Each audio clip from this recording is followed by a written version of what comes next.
Nakatanggap naman ng cash assistance mula sa Department of Labor and Employment ang 1,000 residente ng Dagupan City sa ilalim ng tupad program noong Abril 17 taong kasalukuyan.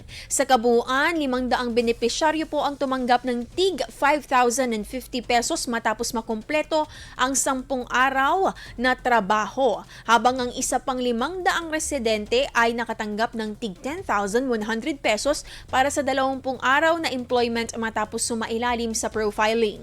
Ang tulong panghanap buhay sa ating disadvantaged displaced workers program ay naglalayong magbigay ng pansamantalang trabaho at tulong pinansyal sa mga manggagawang apektado ng kakulangan sa hanap buhay. Sa pamamagitan po ng programang ito, patuloy na inilalapit ng pamahalaan ang oportunidad at suporta upang makatulong sa pang-araw-araw na pangangailangan ng mga residente. IFM News. IFM News. IFM News.